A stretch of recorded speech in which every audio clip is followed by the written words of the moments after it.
Hello everyone, welcome to missile classes. और मैं आज आपके सामने लेकर आया हूं आप लोगों का सब्जेक्टिव क्वेश्चन जो top of the most important है। आज के पेपर में आप लोगों के सब्जेक्टिव क्वेश्चन में 200% ये क्वेश्चन छपेगी। सर ऐसा क्या खास क्वेश्चन है इस वीडियो में जो आपने बताया 200%? तो मेरे भाई समझिएगा, आज हम लोग डिस्कस करने वाले हैं दो टॉपिक पे ज्यादा हम लोग ध्यान देंगे। पहला टॉपिक होगी 1857 की क्रांति का प्रमुख कारणों की विवेचना करें। 1857 की क्रांति का परिणाम क्या हुआ, 1857 की क्रांति का असफलता होने का क्या कारण था।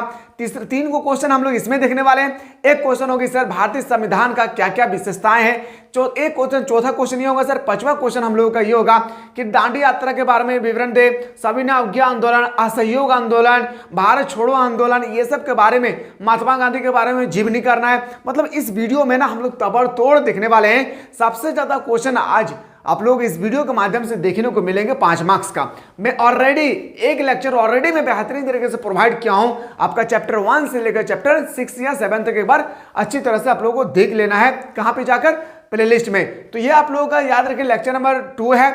ये आप लोगों को बिल्कुल सुबह सुबह आप लोगों को मिल गया होगा, हम आशा करते हैं। ठीक है, तो अगर आप लोग चाहते हैं कि हम लोगों को सर एक सेट और प्रोवाइड कर दीजिए, क्योंकि मैंने आप लोगों के लिए ना 3 सेट तैयार किया था, समय नहीं बचा, इस कारण से मैं आप लोगों को प्रोवाइड नहीं कर पाया। लेकिन अगर आप लोग अभी कमेंट करते, जस्ट आप लोग अभी कमेंट कर देते हैं कि सर हम लोगों को तीसरा सेट भी प्रोवाइड कर दीजिए, मैं तुरंत आप लोगों को तीसरा सेट भी क्वेश्चन प्रोवाइड करने की कोशिश करूंगा। लेकिन याद रखिएगा, सब्जेक्टिव क्वेश्चन को हम लोग एकदम बारीकी से देखेंगे मेरे भाई, जो आप लोगों के पेपर में छपने वाले एक एक क्वेश्चन को हम लोग बेहतरीन तरीके से डिस्कस करेंगे। और हम उम्मीद करते हैं मेरे भाई कि आपके पेपर में, इससे बाहर आपका पेपर में अगर क्वेश्चन आ जाए तो फिर कहना, क्योंकि ये क्वेश्चन पिछले कई सालों से ना बार बार रिपीटेड होते थे। क्या होते थे?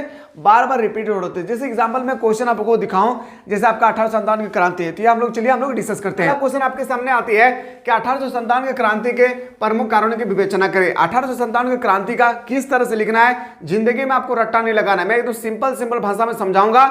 याद रखिएगा, एकदम आपको समझना है और इसी तरह से लिखना है। ना रटने की संपर्क, ना रटने का झंझट, ना याद करने का झंझट है, क्योंकि समय बहुत कम है। समझिएगा, तत्कालीन कारण।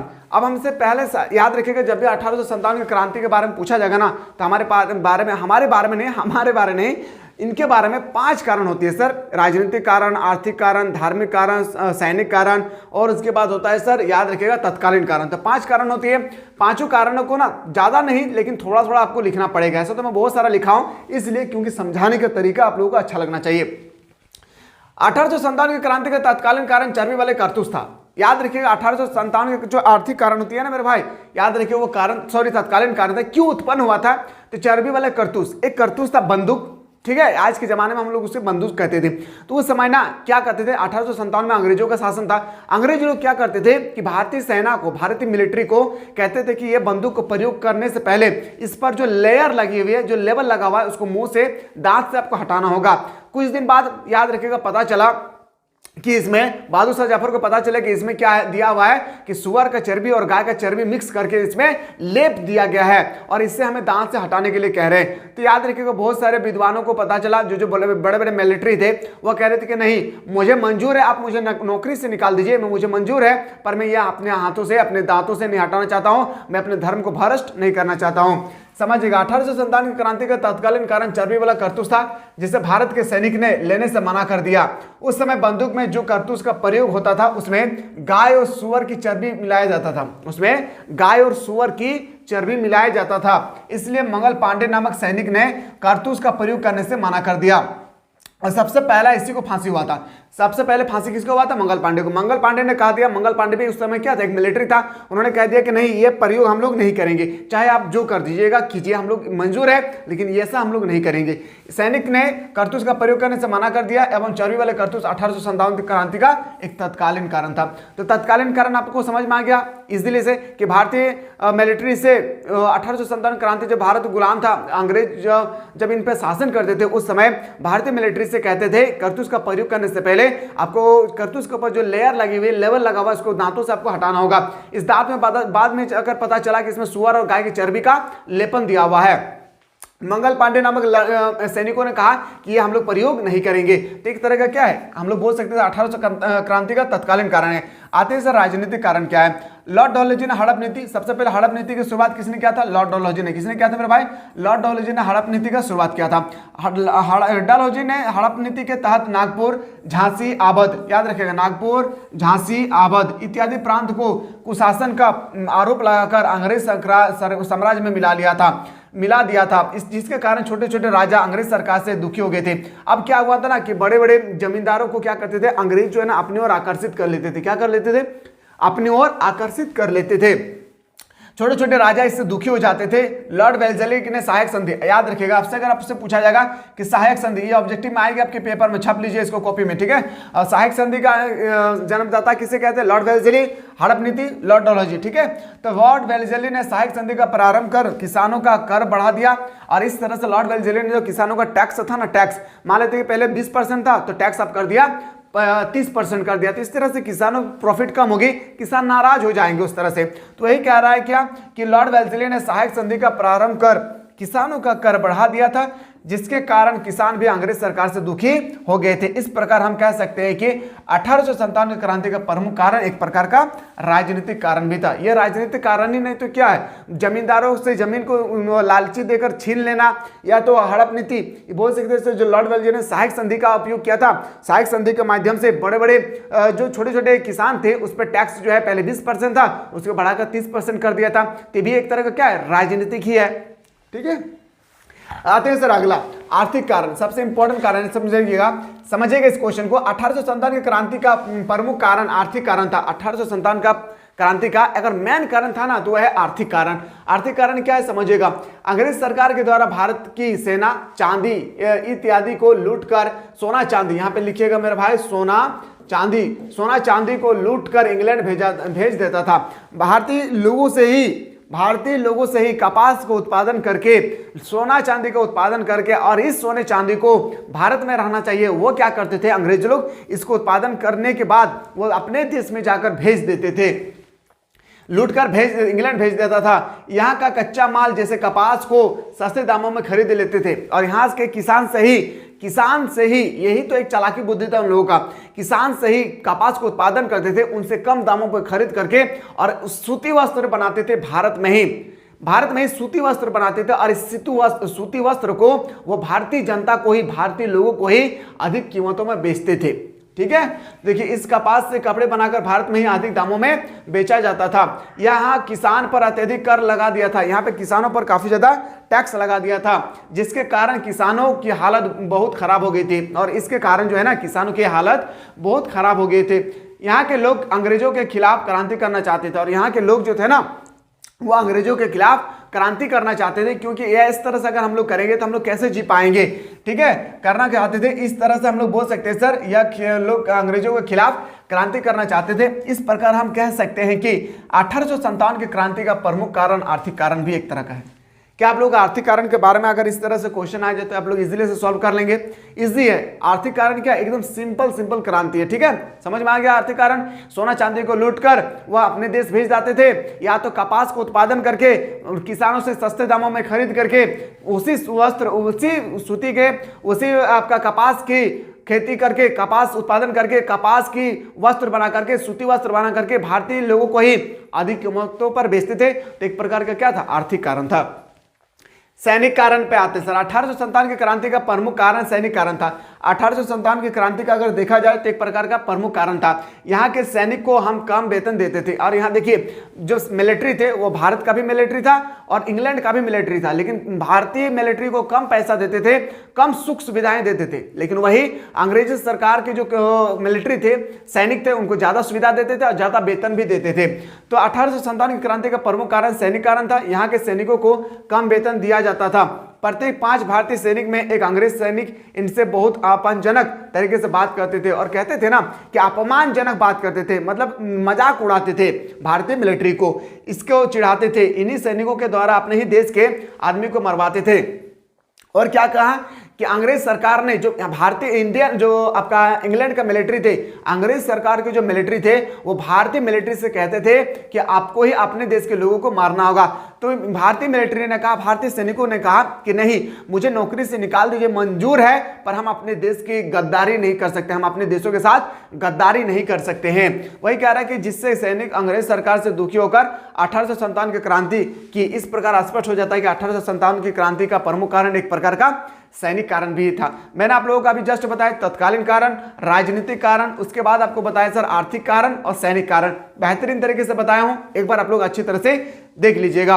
अब आते हैं सर धार्मिक कारण 1857 की क्रांति का, और ये क्वेश्चन आपके पेपर में छप चुका है, ठीक है, याद रखिएगा, इसको हल्के में नहीं लेना है। 1857 की क्रांति का प्रमुख कारण धार्मिक कारण था। अंग्रेज सरकार के द्वारा हिंदू धर्म में कई सुधार किए गए, अंग्रेज सरकार द्वारा हिंदू धर्म में कई प्रकार के जो है ना सुधार किए गए, एक प्रकार का नहीं कई प्रकार के सुधार किए गए। सर जैसे जैसे सती प्रथा का अंत किया गया तो लोगों को लगने लगा, भारतीय लोग एक तरह का देखा जाए सती प्रथा का अंत किया था तो अंग्रेज सरकार ने यह नियम बहुत अच्छी तरह से बनाया था, लेकिन भारतीय लोगों को लगने लगा कि हमारे धर्म पर आकर ये भ्रष्ट कर रहे हैं, ठीक है, लेकिन ऐसा नहीं हुआ था, समझिएगा।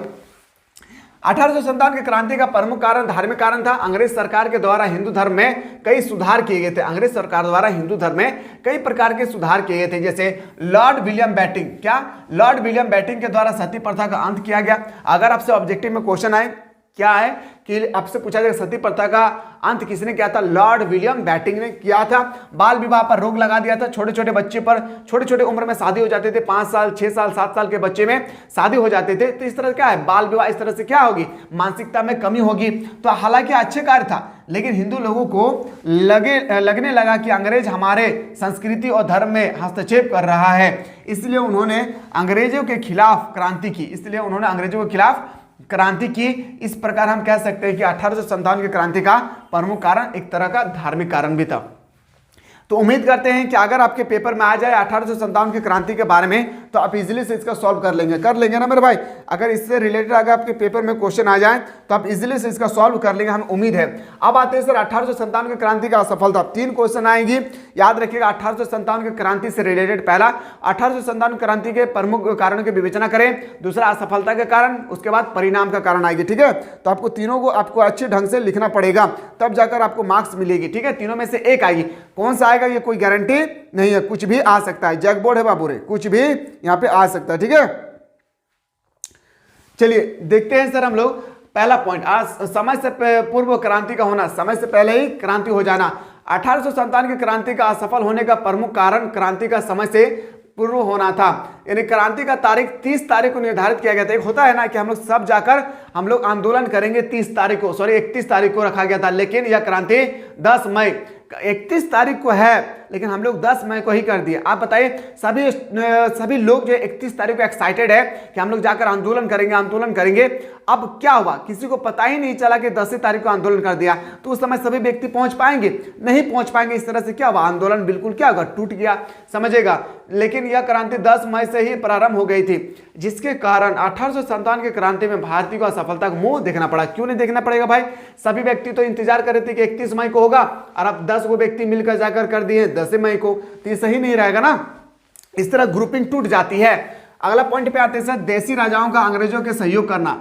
भारत का बहुत सारा ऐसा चौपट इंसान थे, चौपट मतलब समझ रहे ना, गद्दार थे। छोटे छोटे व्यक्तियों को क्या करते थे, राजाओं को वो क्या करते थे, अंग्रेज लोग लालच देते थे, और छोटे छोटे राजा जो थे मेरे भाई वो लालचों के कारण राजा उनके पक्ष में आ जाते थे। कैसे समझेगा, भारत के छोटे छोटे प्रांतों के राजा अंग्रेजों का साथ देते थे, अपनी योजना का अंग्रेजों को बताते थे। उदाहरण के लिए राजस्थान, हैदराबाद, गुजरात आदि प्रांत के राजाओं की ने क्रांति का दमन करने के लिए अंग्रेजों का साथ दिया। 1857 का क्रांति में विफलता का सबसे बड़ा कारण देसी राजाओं का अंग्रेजों का सहयोग देना।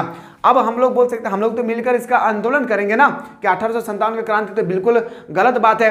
तो 1857 की क्रांति में जब हम लोग आंदोलन करने जा रहे हैं तो कुछ ऐसा व्यक्ति है, बोलते हैं ना कि सरसों के शेरशाह ने क्या बोलते हैं जी, खोटा भाषा में, सरसों के अंदर में भूत घुसा हुआ, वही हुआ था यहाँ पे 1857 क्रांति में। तो अब कुछ लोग जाकर कह देते थे कि भारतीय लोग ऐसा योजना तैयार कर रहे हैं आप लोगों को युद्ध करने के लिए, आप लोगों के साथ आंदोलन करने के लिए। तो वो लोग पहले सुधर जाते थे, पहले वो लोग क्या करते थे, वो लोग भी हथियार के साथ खड़े हो जाते थे।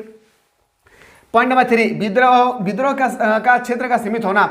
1857 की क्रांति का प्रमुख कारण विद्रोह क्षेत्र का सीमित होना था। यह विद्रोह लखनऊ, मेरठ, बंगाल तक ही सीमित था। अगर इस विद्रोह को पूरे भारत में किया जाता तो शायद हम लोग 1857 की क्रांति की आजादी मिल जाती। 1857 की क्रांति ज्यादा राज्यों में नहीं था। क्या कहाँ था? लखनऊ में था, याद रखिएगा, मेरठ में था, बंगाल में था, इसके अलावा नहीं था। लेकिन अगर सभी राज्यों में होती तो सभी राज्य के लोग जाकर उठकर अगर जाते आंदोलन करते तो अंग्रेजों को हार का मुंह का सामना देखना पड़ता था। ठीक है, तो देखिएगा मिल जाती थी। इस प्रकार हम कह सकते हैं कि विद्रोह के क्षेत्र का सीमित होना 1857 क्रांति का सफलता का बड़ा कारण था। पॉइंट नेक्स्ट है सर, सीमित साधन। क्या आप लोगों को समझ में आ रहा ना? इस तरह से क्वेश्चन आएगा 5 मार्क्स का, 1-2 मार्क्स का नहीं मेरे भाई, 5 मार्क्स का आपके पेपर में क्वेश्चन आएगा तो कर लेंगे ना। 1857 की क्रांति का असफल होने का सबसे प्रमुख कारण सीमित साधनों का होना। हमारे पास सीमित साधन था, हमारे पास अच्छे हथियार नहीं थे, हमारे पास सीमित साधन थे। यानी लड़ाई करने के लिए तो हथियार होना बहुत जरूरी है। अब लड़ाई कर रहे हैं, हमारे पास हथियार नहीं है, हथियार की कमी अगर हो जाएगी तो हम लोग आंदोलन जीत नहीं पाएंगे। तो यहाँ पे भारत के साथ वही हुआ, हमारे पास अच्छे हथियार नहीं थे और हमारे सैनिक के पास अगर संसाधन होते तो शायद हम लोग 1857 की क्रांति आजादी मिल जाती।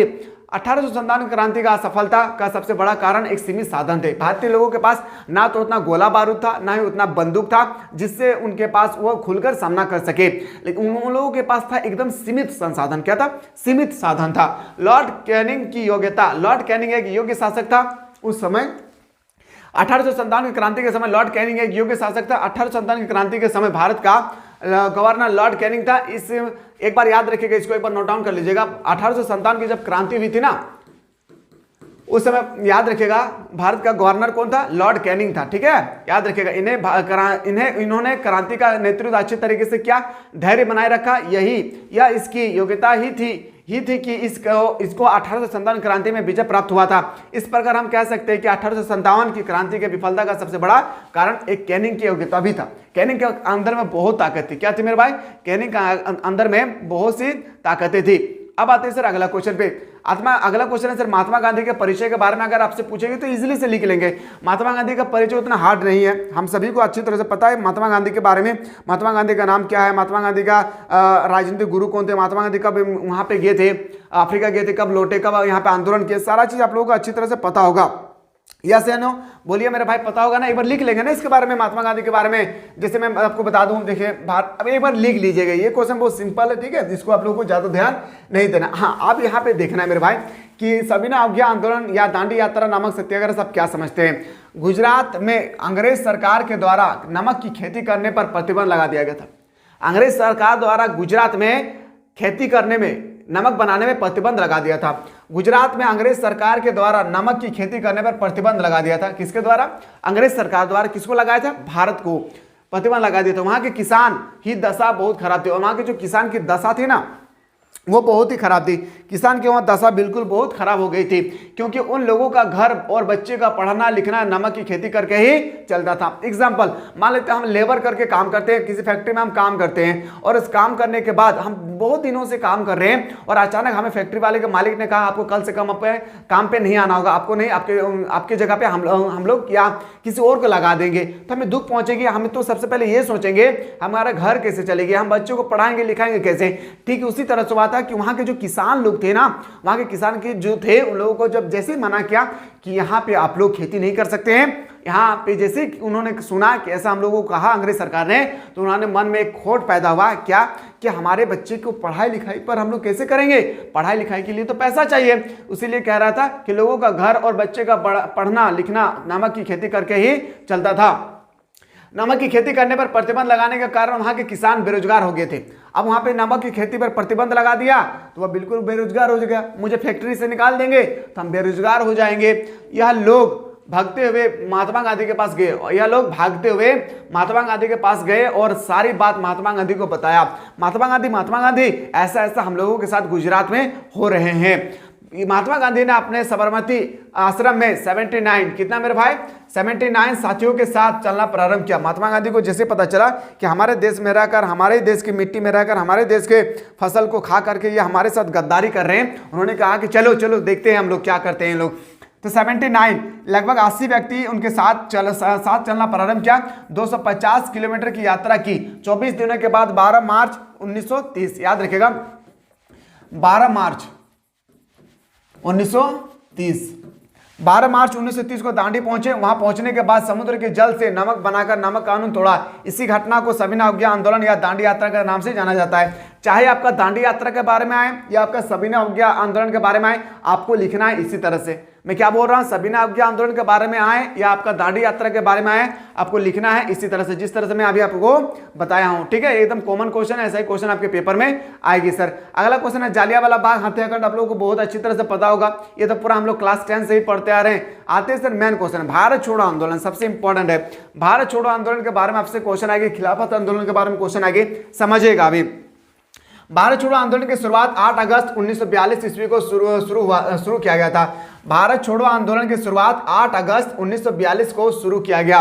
इस आंदोलन के प्रमुख नेता महात्मा गांधी थे। इस आंदोलन के प्रमुख नेता जो थे वो कौन था, महात्मा गांधी था। याद रखिएगा भारत छोड़ो आंदोलन कब शुरू हुआ था, याद रखिएगा मेरे भाई 8 अगस्त 1942। इसी आंदोलन के समय महात्मा गांधी ने एक नारा दिया था, करो या मरो, जो होगा सो देखा जाएगा, लेकिन लड़ेंगे इस बार। भारत छोड़ो आंदोलन की शुरुआत 8 अगस्त 1942 ईस्वी को शुरू किया गया। इस आंदोलन के प्रमुख नेता महात्मा गांधी थे।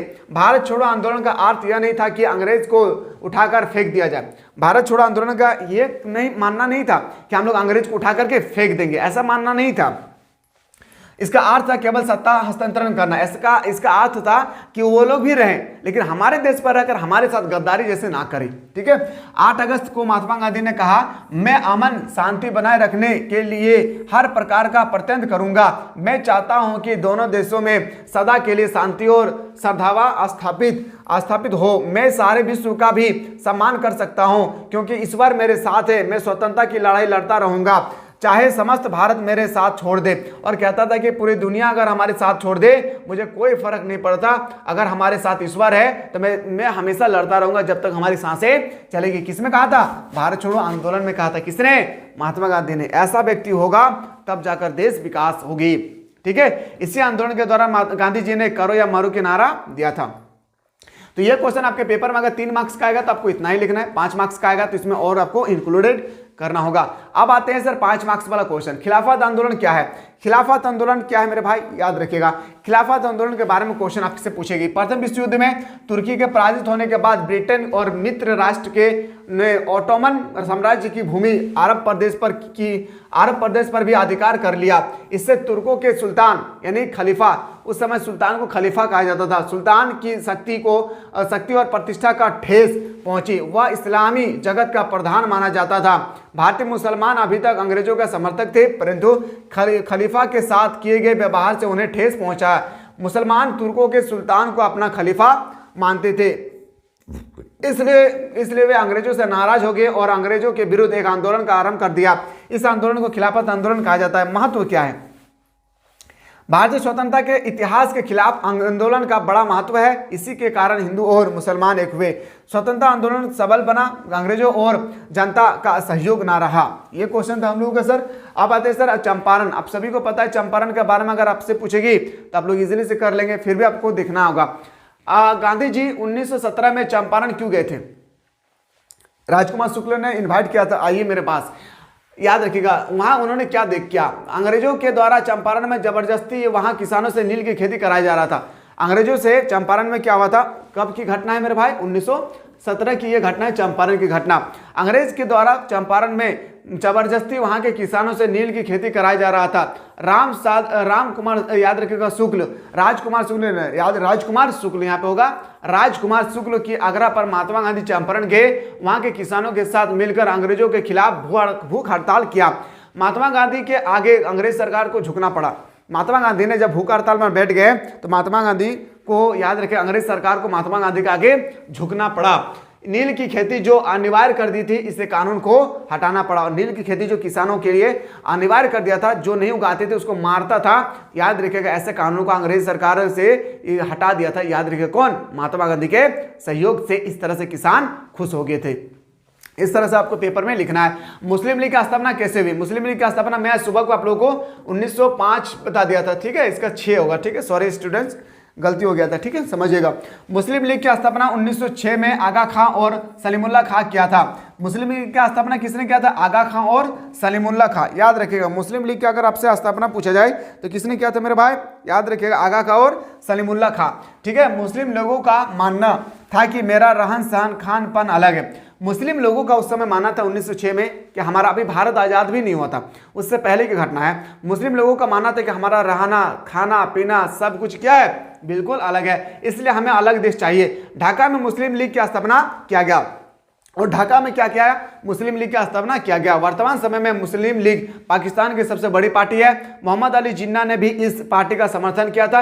इसकी स्थापना मुख्य उद्देश्य था कि भारतीय के मुसलमानों को न्याय मिलना। इसका मुख्य उद्देश्य था, जो मोहम्मद अली जिन्ना थे उनका मुख्य उद्देश्य था, क्या पता है, उनका मुख्य उद्देश्य था कि भारतीय मुसलमानों को मैं न्याय दिला सकूं। यह था हम लोगों का मुस्लिम लीग के बारे में। ठीक है, चलिए इसके बाद हम लोग और इससे एक इंपॉर्टेंट क्वेश्चन आती है जो बहुत इंपॉर्टेंट है मेरे भाई, वो है भारत संविधान की मुख्य विशेषता। ये क्वेश्चन आपके पेपर में टपकेगा ही टपकेगा, ये पेपर में टपकेगा ही टपकेगा, ये क्वेश्चन याद रखिएगा। एकदम इसको सिंपल भाषा में हम लोग समझने की कोशिश करते हैं, याद रखिएगा।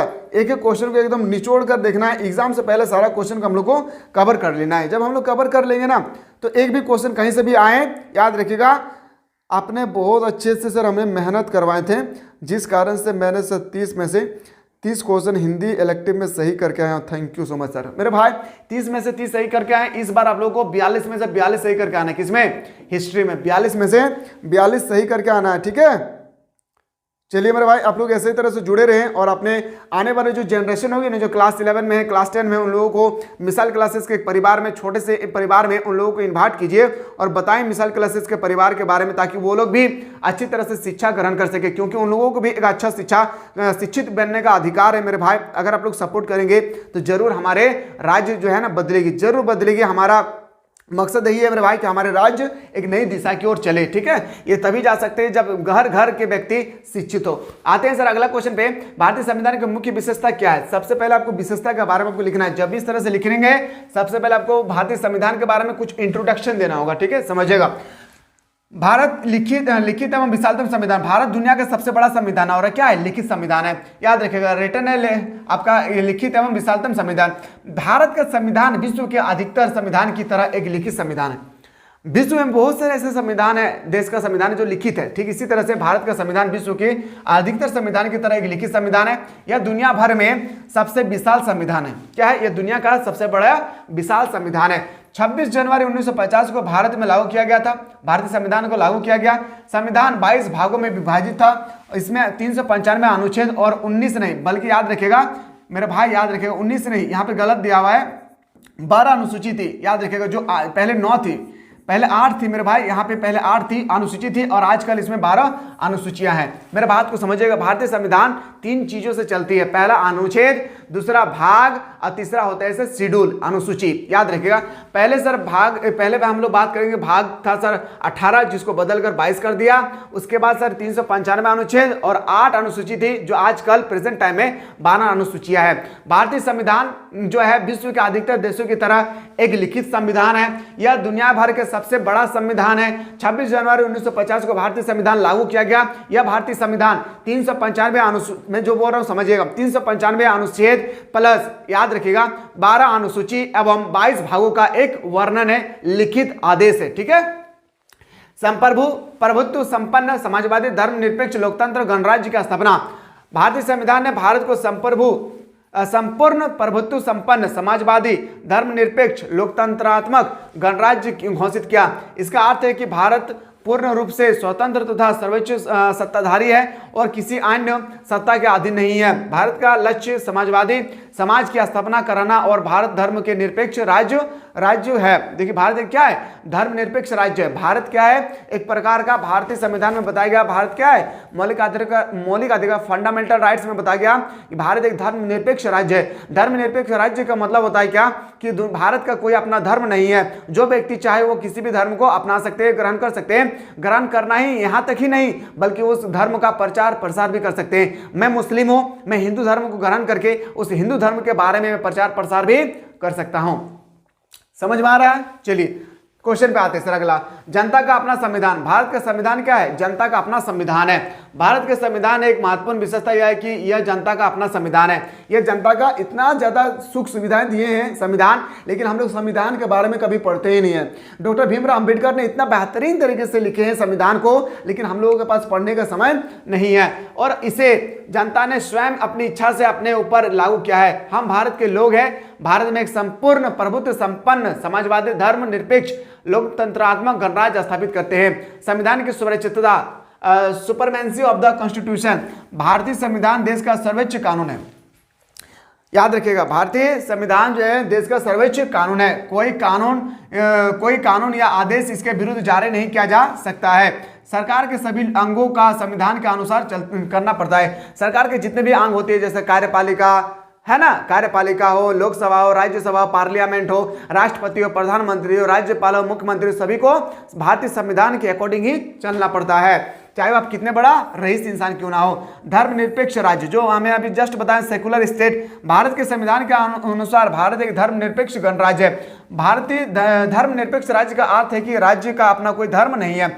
धर्मनिरपेक्ष राज्य का मतलब होता है, धर्म के निरपेक्ष राज्य का मीनिंगफुल होता है कि भारतीय राज्य का अपना कोई धर्म नहीं है, और राज्य की दृष्टि से सभी व्यक्ति समान है। और राज्य की दृष्टि से अगर देखा जाए तो सभी धर्म क्या है? समान है। नागरिकों को धार्मिक स्वतंत्रता प्राप्त है। नागरिकों को धार्मिक स्वतंत्रता प्राप्त है। वो किसी भी धर्म को इजीली से ग्रहण कर सकते हैं, और वो अपनी इच्छा अनुसार किसी भी धर्म को अपना सकते हैं। इच्छा अनुसार अपने इष्ट को देव की पूजा कर सकते हैं, और जो आप कर सकते हैं, मैं हिंदू हूं, मैं मुसलमान ग्रहण होकर मैं नमाज पढ़ सकता हूं, मुझे कोई परमिशन नहीं दे सकता है, मैं खुद कर सकता हूं, मुझे किसी से परमिशन लेने की आवश्यकता नहीं है। याद रखिएगा, ठीक है।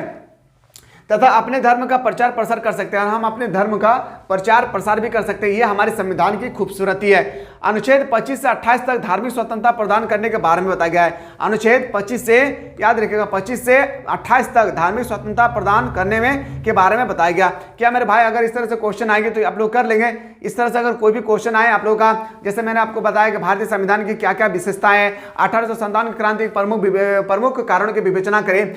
1857 के क्रांति असफल होने का क्या कारण था, उसके बाद चंपारण विद्रोह बताया हूं, दांडी यात्रा बताया हूं, सविनय अवज्ञा आंदोलन बताया हूं।